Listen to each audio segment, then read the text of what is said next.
When the world watches the election of a new pope, it sees a grand ceremony, full of tradition and celebration.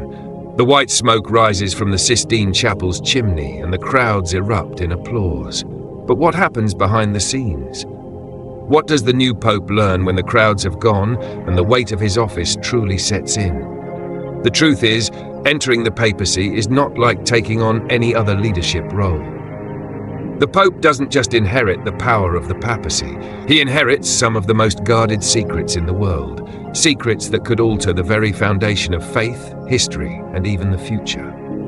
The journey begins immediately after his election, and what he learns could shape not just his papacy but his soul. 1. The role of the Pope and the weight of responsibility.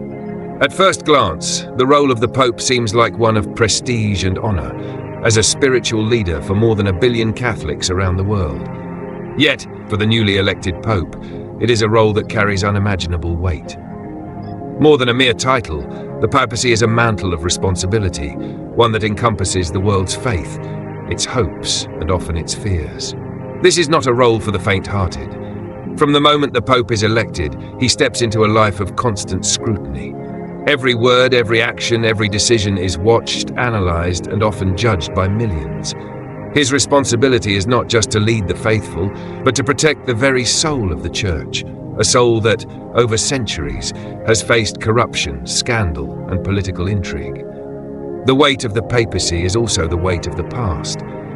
Popes throughout history have been called to make decisions that could change the course of human history, from social justice to the defense of the poor, from handling the Church's vast wealth to managing internal conflicts. But above all, the Pope must stand firm in the face of a spiritual battle, because the forces of darkness are always lurking, trying to influence and corrupt. This is where the true burden lies. The Pope's leadership is not just political, it is spiritual warfare, and it's a battle that will test his strength, his faith, and his very soul.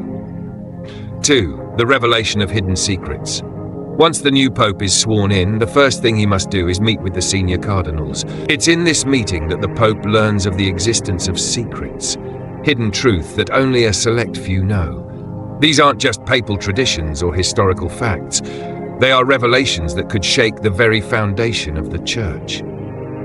One of the most mysterious aspects of the papacy is the hidden knowledge that every pope is privy to. These secrets are passed down through the ages, each pope learning them in turn. They are not spoken of openly. He now carries a burden that cannot be shared with the outside world.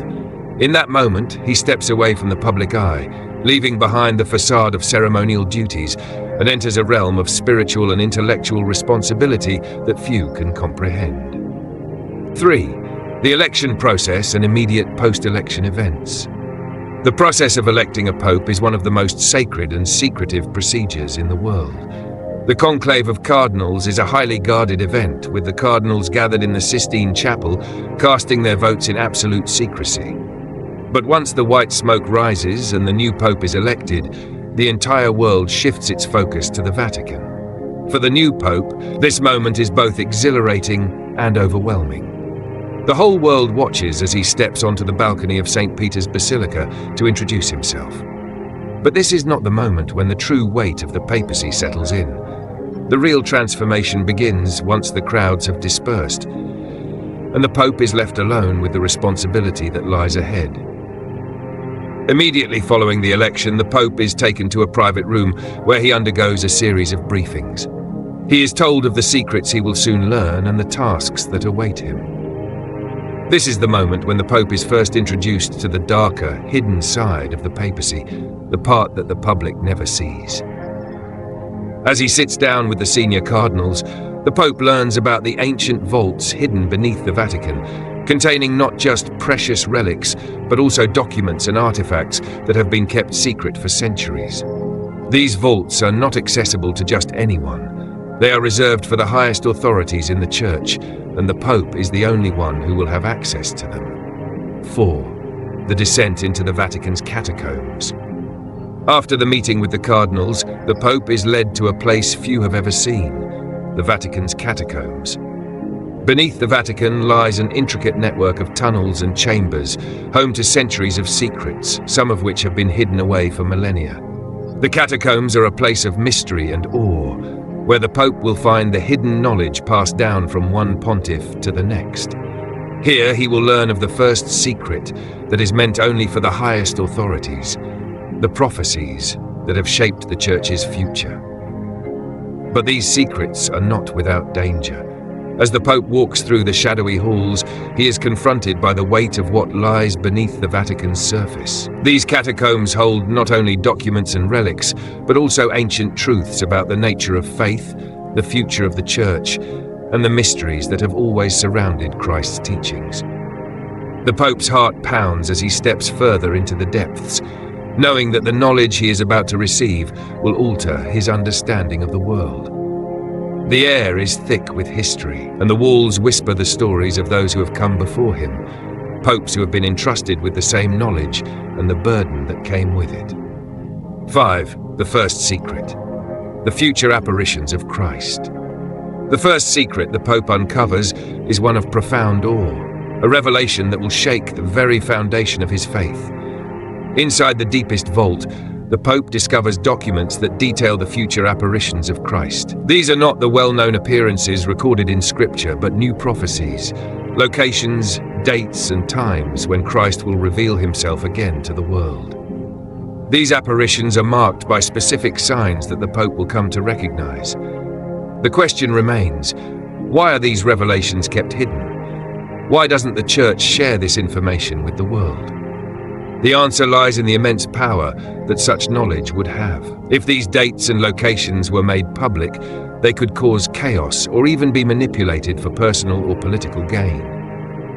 The Pope learns that these future apparitions will not only confirm Christ's divinity, but also offer humanity a chance to prepare spiritually for the second coming. Yet, there is a sense of caution. Such powerful knowledge is not to be used recklessly. With this knowledge comes a responsibility to protect the faithful, to ensure that these apparitions are recognized in the right way when they happen. The Pope now finds himself at the center of a divine mystery, one that will define his time in office. 6. The second secret, the devil's name and his audiences with the Pope. As the Pope delves deeper into the Vatican's hidden catacombs, he uncovers a chilling revelation, the name of the devil himself. It's a secret that has been kept from the public for centuries. In the vaults, the Pope finds not only ancient manuscripts, but also personal letters between past popes and powerful leaders of the Church. These letters reveal that, for centuries, there have been encounters between the Pope and the devil, disguised as high-ranking figures, diplomats, or even spiritual guides. The devil's name, never spoken openly, has been whispered in the highest chambers of the Vatican, and the Pope's predecessors were instructed on how to confront him in the spiritual realm. But why this secrecy? Why is this knowledge kept from the people? The answer lies in the nature of these encounters. When the devil appears in the form of an influential figure, he's not only attempting to corrupt the Pope's decisions, but also trying to manipulate the course of history. The Vatican has long recognized the spiritual warfare that is fought not with swords, but with influence, corruption, and temptation. For the Pope, this knowledge is a sobering realization. His role is not just to guide the faithful, but to protect them from dark forces that are working behind the scenes. It is a battle that requires more than just faith. It requires vigilance, wisdom, and an understanding of the hidden evil that lies beneath the surface of the world's most powerful institutions. 7. The third secret, the prophecy of the Pope's death. As the Pope continues his journey through the Vatican's deepest secrets, he uncovers a prophecy, a chilling prediction that directly concerns him. This prophecy, known only to the Pope, is about his own death. The Church has kept this secret for centuries, and now, as the Pope sits in the catacombs, he is confronted with it. The prophecy speaks of a time when the Pope will be forced to make a choice between his life and the life of the Church. This moment will come when the forces of darkness grow too strong, threatening the very heart of Christianity. The prophecy has been passed down from one pontiff to the next, each one hoping that the prediction would never come to pass. But what if the prophecy is true? What if the Pope's death is not just a matter of time, but a pivotal moment in the spiritual battle between good and evil? The weight of this knowledge is unbearable. The Pope must now carry the burden of this prophecy, knowing that his own life could play a key role in the fate of the Church and the world. Narrate Pope Benedict XVI and the secret of his resignation. One of the most surprising and mysterious events in modern Church history was the resignation of Pope Benedict XVI. In 2013, Benedict stunned the world by announcing that he would step down from the papacy, the first pope to do so in over 600 years. While the world speculated about the reasons behind his resignation, few knew the true reason, one that was revealed only to a select few in the highest echelons of the Vatican. The Pope's resignation was not a simple decision. It was a choice made in the face of great pressure. Benedict, in his final years, learned of a secret so profound that it threatened not just the Church's future, but the very survival of the papacy itself. The truth was that the forces of darkness, those that had been whispered about in the Vatican's catacombs, were growing stronger. And it was Benedict's belief that he could no longer protect the Church from the coming storm. His resignation was, in essence, an act of self-sacrifice. By stepping down, he allowed a new pope to take the helm, a leader who could confront the challenges that lay ahead. Pope Benedict's decision was not one of weakness, but one of spiritual discernment. He understood the need for someone younger, someone who could engage the world with the energy and zeal required to face the coming spiritual challenges. For the Church, Benedict's resignation marked the end of an era and the beginning of a new chapter. But the secrets he carried with him when he left office are still shrouded in mystery. What did he know that led him to make such a profound decision? 9. The final secret. The creatures of the Vatican's subterranean prison. As the Pope's journey through the catacombs nears its end, he uncovers the final and most terrifying secret, the creatures that inhabit the subterranean prison of the Vatican. These are not mere prisoners of the Church, but entities so dark and so powerful that they must be locked away, hidden from the eyes of the world. What are these creatures? Some say they are remnants of ancient beings. Others claim they are the offspring of demonic forces that have inhabited the earth for millennia. These creatures are held in deep, secret chambers beneath the Vatican, their existence known only to the highest-ranking members of the Church. The Pope is shown these creatures in the deepest bowels of the Vatican, where he learns that they are being contained not just for their own protection, but for the protection of humanity. They are a reminder of the forces of darkness that lurk just beyond the veil of reality, waiting for an opportunity to break free. The Pope is told that these creatures are not merely symbolic of evil. They are real, and their release would mean the collapse of the world as we know it. The Church has always kept this secret, fearing the panic and chaos that would ensue if the public were to learn of these ancient and terrible beings.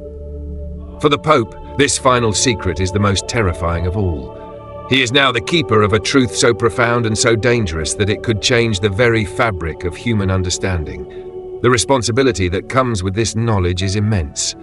But, like all the secrets before it, this one must remain hidden, locked away in the deepest recesses of the Vatican, forever. The path ahead. As the Pope ascends back from the catacombs, he carries with him the weight of these revelations. Secrets that will remain locked away from the world for as long as he lives. The knowledge of the devil's name, the prophecy of his death, and the dark creatures that lurk beneath the Vatican are just some of the burdens he must bear. Yet, for all the weight of these secrets, there is a sense of hope. The Pope is not alone in his journey. He is surrounded by a faithful community, by the prayers of millions, and by the belief that, in the end, good will triumph over evil. Though he is the keeper of these secrets, the Pope also knows that the strength of the Church and the power of Christ will always guide him, even in the darkest of times. In the end, the true secret of the papacy is not found in vaults or catacombs, but in the faith and devotion of the people. The Pope's task is not just to guard secrets, but to lead his flock through the challenges of the modern world, ever mindful of the spiritual battles that rage just beyond the horizon.